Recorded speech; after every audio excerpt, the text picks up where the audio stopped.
e fui enganado. Tu és mais forte que eu e prevaleceste. Diariamente sirvo de escândalo, todos zombam de mim, porque desde que eu falei, clamei, gritei, violência e sangue, porque a palavra do Senhor tornou-se uma desonra para mim, e um escândalo diariamente. Então eu disse: eu não farei menção dele, nem falarei mais em seu nome, mas a sua palavra em meu coração, como fogo ardente, trancado em meus ossos. E eu fiquei cansado de tanto me conter. Eu não posso mais. Muito obrigado, por bondade, tome seu assento. Sem fazer acepção dos demais profetas, mas considero que Jeremias é um retrato de um ministério aprovado por Deus, porém, todavia, reprovado pelos homens. Quando falamos de Jeremias, não falamos apenas de um profeta, falamos de um ministério marcado pela rejeição. Uma voz levantada por Deus em um período de tempo, da qual o povo não quer ouvir Deus falar. Jeremias nasce dentro de uma linhagem sacerdotal, filho de Reuquias, sacerdote de Anatote, uma família ligada ao altar, conhecia sobre a cultura judaica. Historicamente, Jeremias nasce a cerca de 645 a.C., durante o período do reinado do rei Manassés. Um período marcado pela idolatria, um período marcado pela corrupção.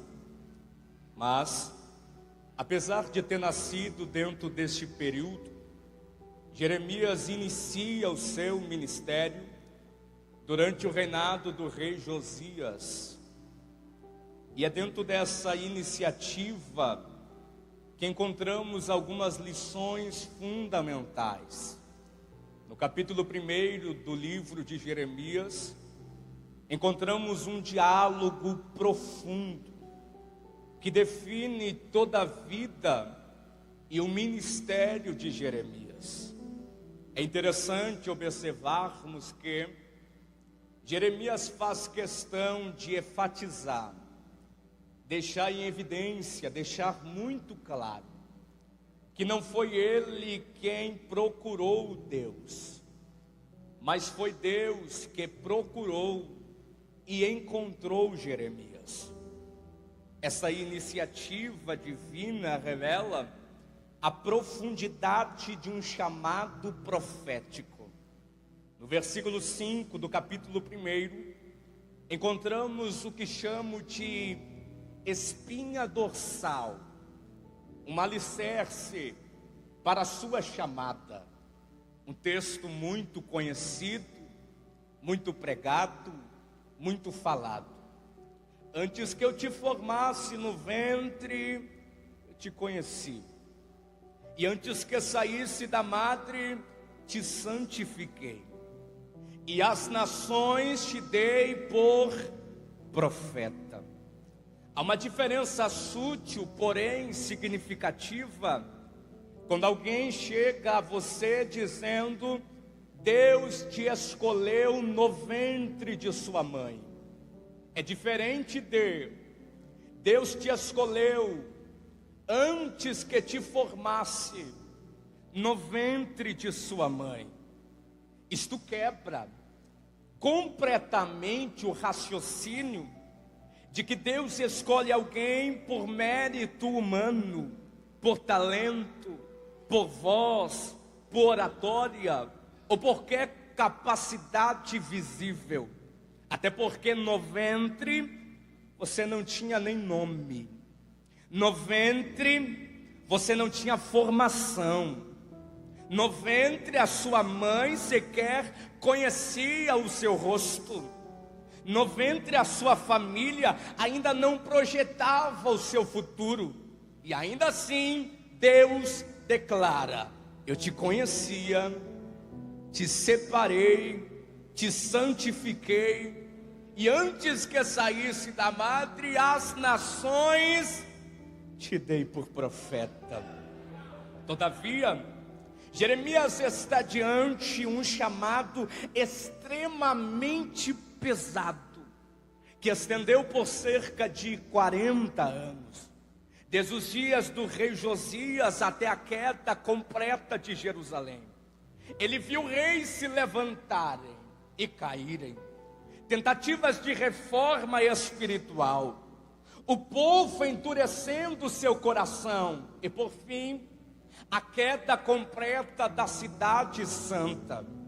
E é dentro deste percurso ministerial, desse caminhar longo e cansativo, marcado pela rejeição, que encontramos algumas barreiras profundas, e dentre elas, lições fundamentais para todo aquele que exerce ou que recebeu uma chamada profética.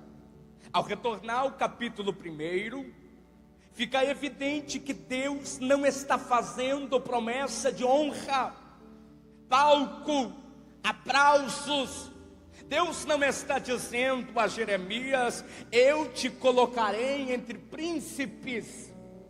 Deus não está dizendo a Jeremias: te exaltarei diante os homens. Deus não está falando a Jeremias: te farei aplaudido nos maiores altares. Não. O que Deus está dizendo a Jeremias é duas coisas: uma missão, e por causa dessa missão haverá reações. Repito, o que Deus está dizendo em resumo é: você tem uma missão, e por causa dessa missão haverá reações.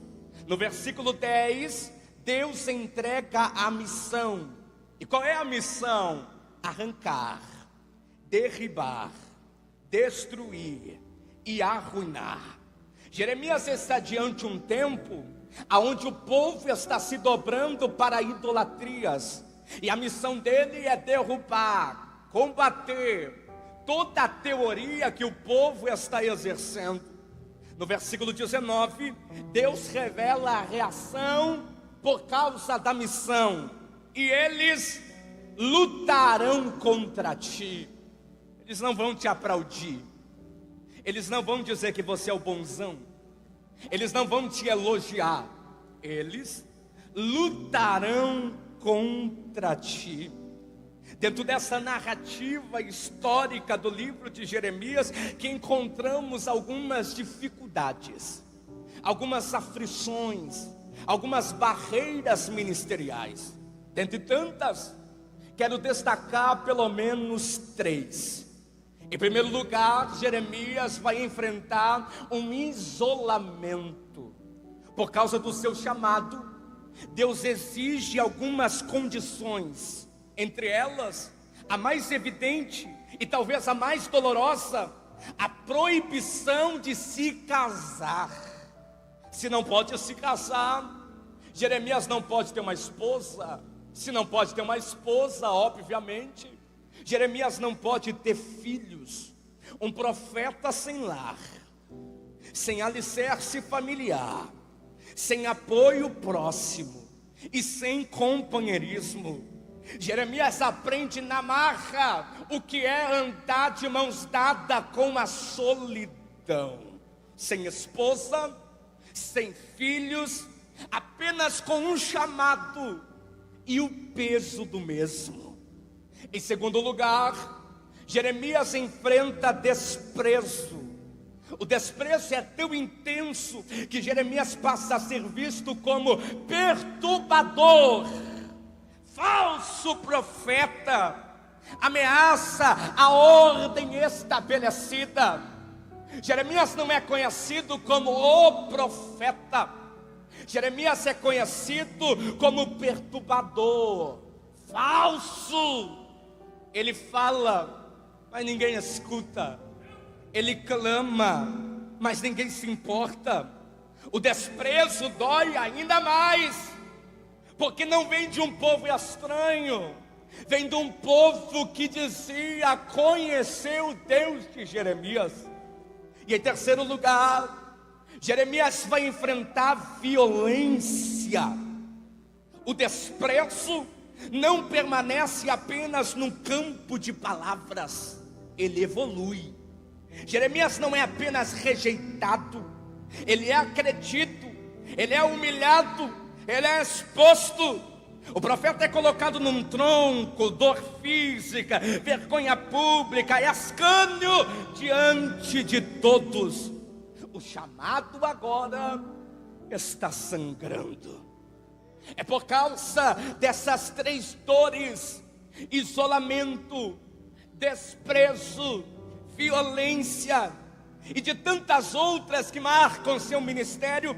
Jeremias se torna um profeta profundamente ferido em sua alma. Não é por acaso que as escrituras conhecem Jeremias como o profeta chorão. E por causa disso, tem um livro, o livro de Lamentações. Dentro deste livro, Jeremias vai colecionar algumas lamentações. Ele não guarda para si, ele não guarda a sua dor, ele se lamenta. Citarei alguns. Em Jeremias capítulo 1, em Lamentações capítulo 1, versículo 12, Jeremias diz: ver-te-se-á dor como a minha.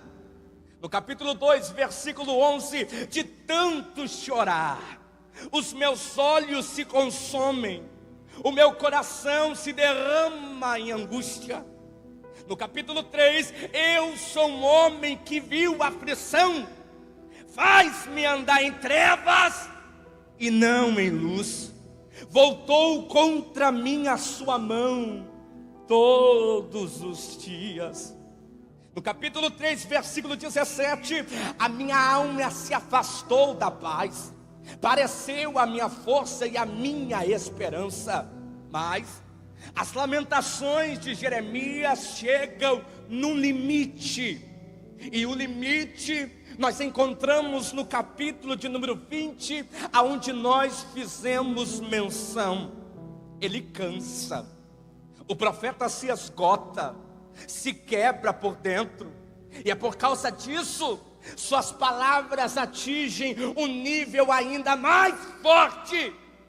Em Jeremias capítulo 20, versículo 7, onde nós fizemos menção, Jeremias diz: tu me enganaste e eu me deixei por ser enganado. Sabe o que Jeremias está dizendo? O Senhor me iludiu, o Senhor me enganou, o Senhor mentiu para mim. No versículo 8, tornei-me objeto de escárnio todos os dias, todos zombam de mim. Sabe o que Jeremias está dizendo? Eu me tornei uma piada, eu me tornei um palhaço. As minhas palavras não passam de zombaria, estão rindo de mim, estão zombando de mim. E no versículo 9, ele atinge um nível ainda maior, porque no versículo 9 ele toma uma decisão. Então disse eu: não me lembrarei dele, e nem farei mais a sua menção. Sabe o que Jeremias está dizendo? Não prego mais, não profetizo mais, porque se é para estar em um chamado aonde eu penso que estou enganado, aonde o Senhor me ilude, aonde o Senhor está mentindo para mim, se é para mim estar em um chamado aonde estão zombando, aonde estão dando risada, aonde não me tem como profeta, eu cansei, eu me esgotei, eu quero parar, não farei mais menção do seu nome. O profeta chega ao ponto que não quer mais pregar, ele não quer mais falar, ele não quer mais continuar. Mas na parte B do versículo há uma vírgula, e essa vírgula é uma separação de pensamento. Na parte A ele está dizendo: parei, desisto, acabou. Mas na parte B ele continua dizendo: mas eu não posso parar, eu não posso desistir. E eu sei que eu estou pregando para uma igreja bíblica, então eu não quero ser nenhum doido em trazer aqui palavras motivacional. Não quero romantizar o texto, nem tentar mexer com as suas emoções. Hoje a intenção é simples, eu quero dizer apenas o que está escrito. Na parte A, ele pensa em parar. Na parte B, ele decide continuar. Só que a pergunta é: o que fez Jeremias continuar? Lá vai. Jeremias não continua porque está animado. Jeremias não continua porque está entendendo Deus. Jeremias não continua porque o seu ministério está funcionando. Jeremias não continua porque estão te ouvindo, porque está sendo reconhecido, porque está vendo resultados, porque acorda motivado, porque tudo faz sentido, porque a dor passou. Ele não continua porque a perseguição acabou, porque a vida ficou mais leve. Mas o que o texto está nos informando é: ele olha para o céu e diz: mas a tua palavra está como um fogo ardente, trancado em meus ossos, e eu fiquei cansado de me conter. Eu não posso mais parar, eu não posso mais desistir. É parecido, redobre a sua atenção, é parecido com alguns líderes, alguns encarregados, alguns pastores, alguns pregadores, alguém que tem ministério. Todo dia você pensa em parar, você pensa em desistir, você pensa em recuar, mas toda vez que pensa em parar, lembra, tem um fogo aqui dentro de mim que arde. Toda vez que pensa em desistir, você lembra, tem um fogo aqui dentro de mim que arde. Toda vez que você pensa em entregar o cargo, tem um fogo aqui dentro de mim que arde. E eu tomei a decisão, eu não posso mais parar, eu não posso mais desistir.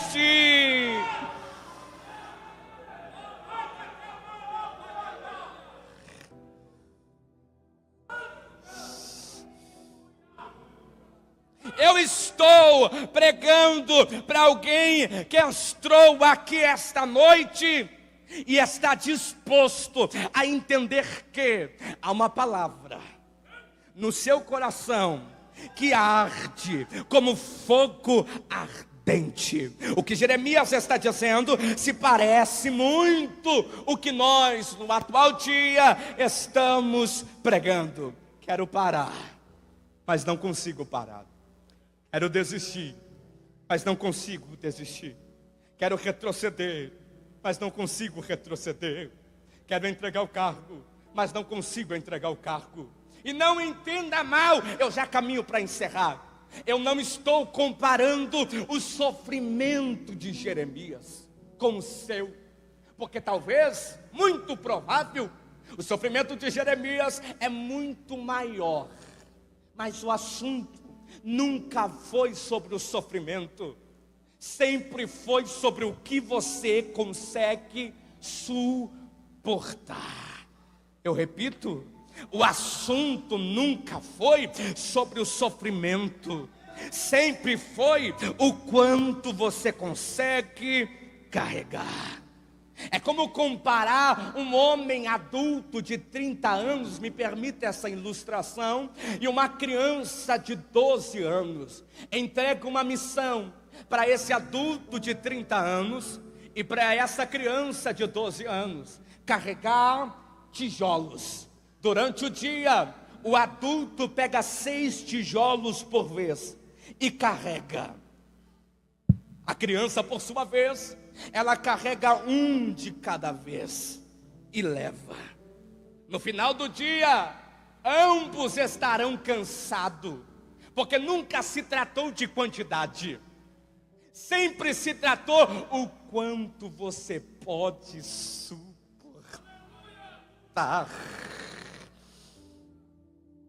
No fim do dia, todos estão cansados do mesmo jeito, porque carregam a mesma quantidade. Não! Porque cada um carregou o peso que conseguia suportar. Em 1 Coríntios capítulo 10, versículo 13, Deus é fiel e não permitirá que sejais tentados além do que podeis suportar. Antes, com a tentação, dará também um escape. Talvez esta palavra não é para jovens. E eu lutei comigo mesmo diante desta palavra. Mas talvez eu esteja pregando para algum líder aqui, que 2025, talvez você não conseguiu carregar tantos tijolos. E diante disso está frustrado, porque não teve resultado, porque não teve quantidade, porque não teve elogio, porque não foi do jeito que você planejou, porque não foi do jeito que você criou as suas metas, o seu sonho, mas nunca se foi. Quantos tijolos você consegue suportar? Sempre foi. Continue carregando. Continue carregando. Se não der para carregar 6, carregue 5. Se não der para carregar 5, carregue 4. Se não der para carregar 4, carregue 3. Se não der para carregar 3, carregue 2. Se não der para carregar 2, carregue 1. Mas não pare de carregar. Eu estou pregando para alguém que entrou aqui e talvez está frustrado, está decepcionado, e diante esse culto de central, venham pensamentos na sua mente: quero parar porque não foi do jeito que eu queria, parece que Deus me enganou, parece que Deus me iludiu, todos estão zombando de mim, eu virei motivo de piada, e talvez não é a palavra que você queria ouvir, mas a única palavra que Deus está marcando nesse primeiro central do ano de 2026 é: não é hora de parar, não é hora de desistir, não é hora de recuar. Você tem mão para levantar? Então, por favor, levante as tuas mãos para o alto, porque uma é pouca. Eu quero profetizar que Deus está diminuindo o fardo e aumentando a força, diminuindo o fardo e aumentando a força, diminuindo o fardo e aumentando a força, diminuindo o fardo e aumentando a força.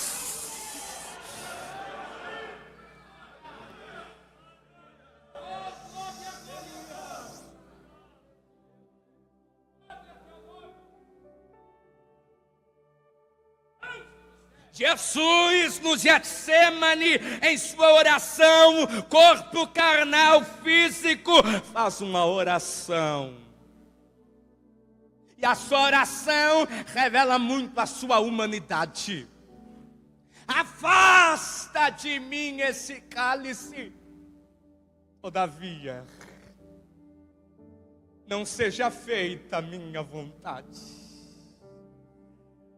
seja feita a sua vontade. Nunca foi pela tua vontade, irmão, sempre foi pela vontade dele. Porque se fosse pela tua vontade, você já tinha parado. Porque se fosse pela tua vontade, você já tinha desistido. Porque se fosse pela tua vontade, você já tinha recuado. Porque se fosse pela tua vontade, você ia permitir com que as emoções gritassem mais alto. Porque se fosse pela tua vontade, alguns jovens talvez nem sairia daquele quarto. Mas graças à vontade dele, graças à vontade dele, você está aqui. Tem gente que não queria estar aqui, mas está aqui. Tem gente que não queria liderar em 2026, mas continua liderando. Tem gente que não queria entrar no coral, mas continua cantando. Tem gente que queria soltar a congregação, mas continua. Tem gente que queria parar, desviar, chutar o pau da barraca, mas pela vontade dele. Não é pela tua força, não é pela tua vontade, é graça e misericórdia.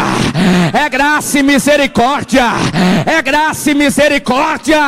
É graça e misericórdia. Fique de pé.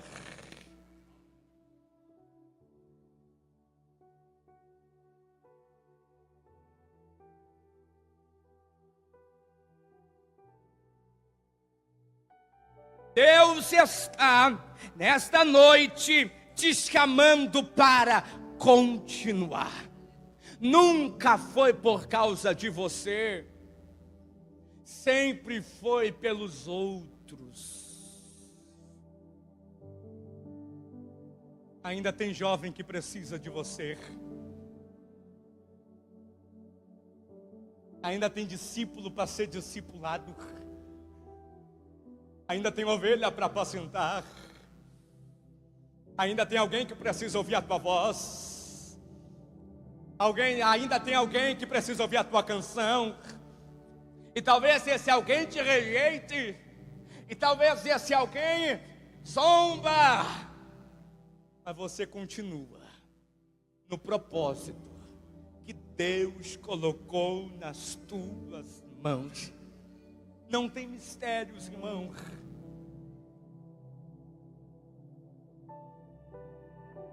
Por que eu não vou parar? Por que eu não vou desistir? Porque existe uma força aí dentro de você. Porque existe um fogo aí dentro de você. Eu vou pedir para que você feche os seus olhos nesse momento. E de olhos fechados, faça a sua oração. Eu vejo o rosto de pessoas chorando aqui. Porque o Espírito Santo está colocando força para o ano de 2026. Porque o Espírito Santo está colocando força para a congregação que você congrega, para o departamento que você cuida, ou para seguir sendo liderado como você está. Não dá mais para parar. Não dá para desistir. Pastor, eu confesso que eu queria pregar outra palavra.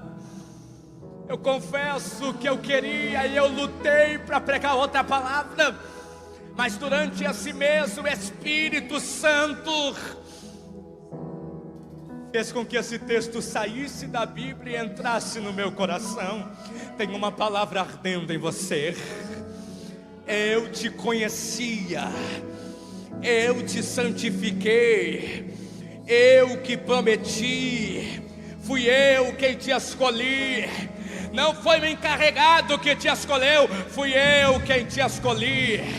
Não foi o pastor que te escolheu, fui eu quem te escolhi.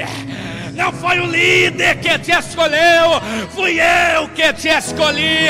Esta noite Deus está marcando alguém aqui. Recebe graça e poder de Deus aí agora.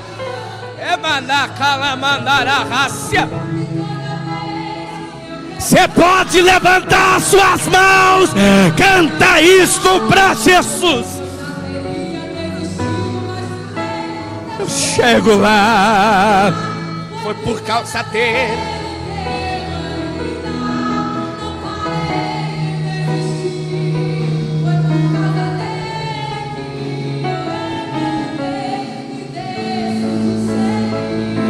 É por causa dele.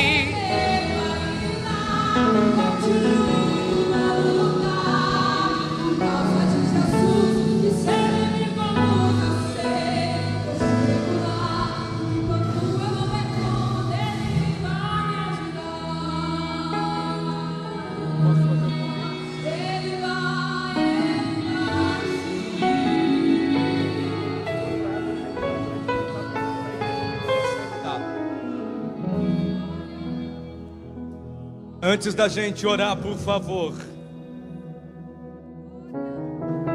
redobre a sua atenção.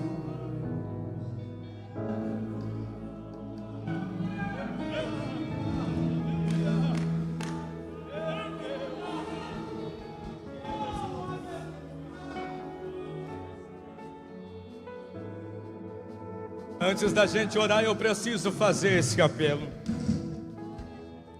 Se tem alguém que essa palavra talvez não te serviu, porque você já parou, porque você já desistiu, porque você já largou tudo, porque você deixou com que as barreiras ministeriais acabasse com você, e hoje decide retornar, voltar aos pés de Jesus. Eu faço esse apelo. Vem correndo aqui na frente, que Jesus está te esperando. Cadê a primeira pessoa a tomar uma atitude hoje de vir correndo aqui na frente e se entregar para Jesus?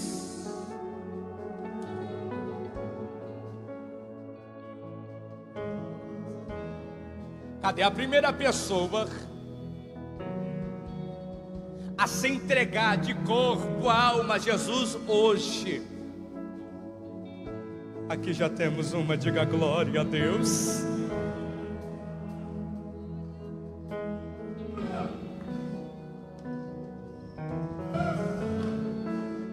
Cadê a segunda pessoa? Jesus está te chamando. Cadê a segunda pessoa? Jesus está te chamando. Cadê a segunda pessoa? Jesus está te chamando. Wesley, Deus não fala comigo. Será que é Deus que não fala? Ou é você que não está escutando? Jesus está te chamando hoje. Volta. Volta. Volta. Cadê você? Cadê você? Se você estiver do lado dessa pessoa e você sabe que ela precisa, mas está constrangida, está sem força, diga para ela, se você quiser, já está vindo, diga glória a Deus. Algum jovem, por favor, desce ali para abraçar o Brian. Já está aqui. A terceira pessoa já está chegando, diga glória a Deus.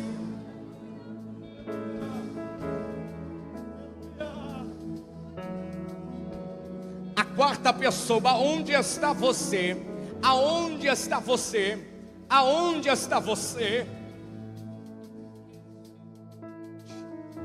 Wesley, eu preciso me consertar, me ajustar. Não existe melhor lugar de conserto se não for no altar. Vem da forma que você está, vem do jeito que você está. Se você estiver no lado dessa pessoa, diga para ela, se você quiser eu te levo lá na frente. Se não tem, a gente vai encerrar aqui. Eu conto um, cadê você?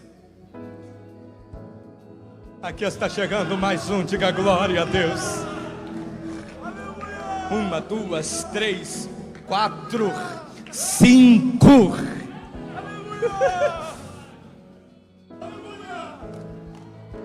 Isto. Cadê a sexta pessoa? Jesus está te chamando. Jesus está te chamando. Jesus está te chamando. Não há mais tempo de brincar. Não há mais tempo. Aqui está chegando a sexta, a sétima. Vidas no altar.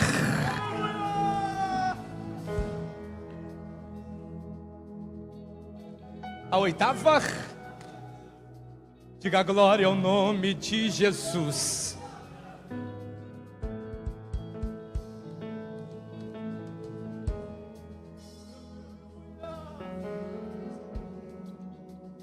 Ainda falta você. Meu tempo se foi, irmão. Vem correndo, Jesus está te chamando.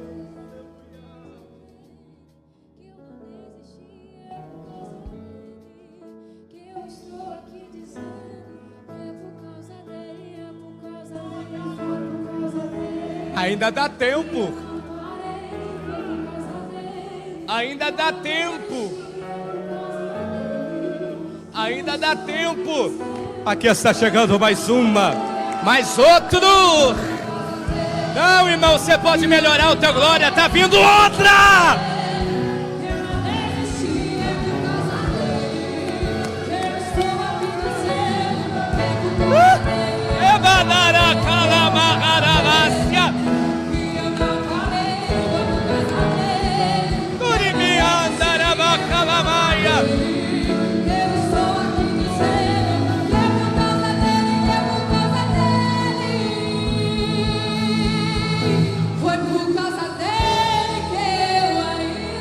Vem correndo, cadê a próxima?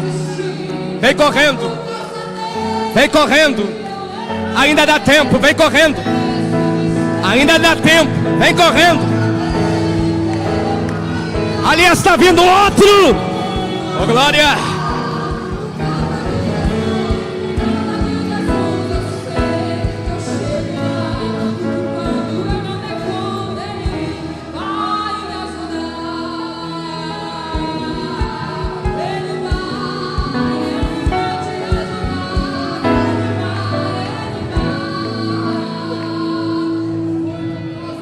Tem uma glória de Deus sobre esta juventude. Tem uma glória de Deus sobre os adolescentes. Tem uma glória de Deus sobre a nave da igreja. É macantaracalamarrácia. A liberdade, porque o Espírito Santo está passeando em nosso meio.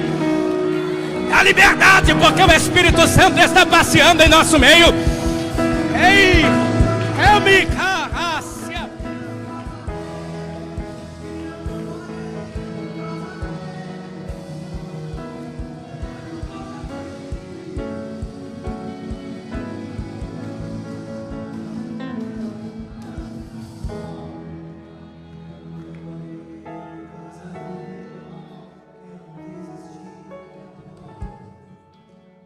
De olhos fechados nesse momento, você pode adorar a Deus pelas vidas que foram entregues a Jesus aqui. Não, meu irmão, eu vou te dar pelo menos alguns segundos para cultuar esse Deus. Está vindo outro jovem ali, diga a glória ao nome de Jesus. A Bíblia diz que é a festa no céu, mas não nos proíbe de fazer festa aqui na terra também. Então, por favor, irmão, dá liberdade ao Espírito Santo, de mãos levantadas esta noite, para adorar, para cultuar, para celebrar, para jubilar. Tem o Espírito Santo que está passeando em nosso meio. O Espírito Santo está passeando em nosso meio. E eu quero crer que tem vidas sendo renovadas, renovadas, renovadas, renovadas, renovadas, renovadas. Essa mandararamarrácia.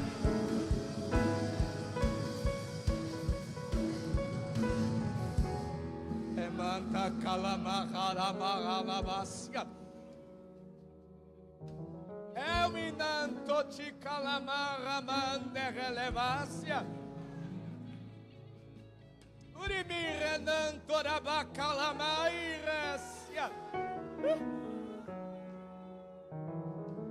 Eminaraço me calamarante calemarasca. Bramanto te calamandarajanto relemasca.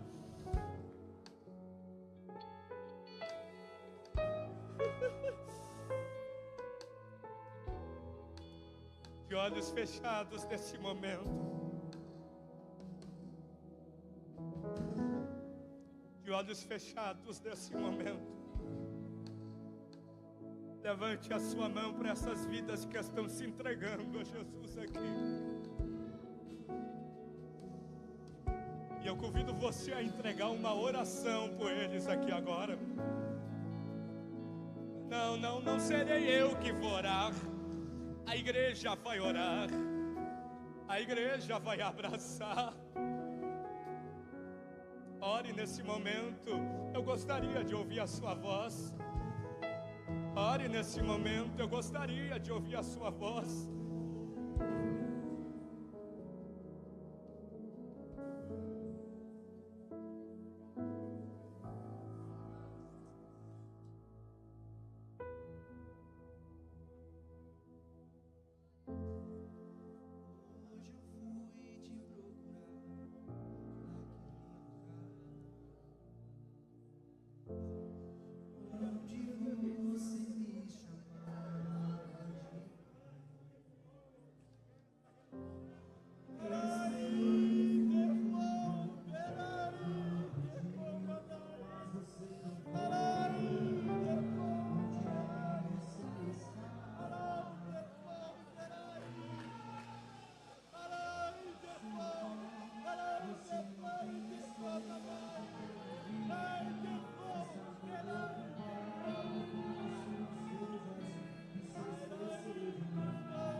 Ibinara Torabacalamagas.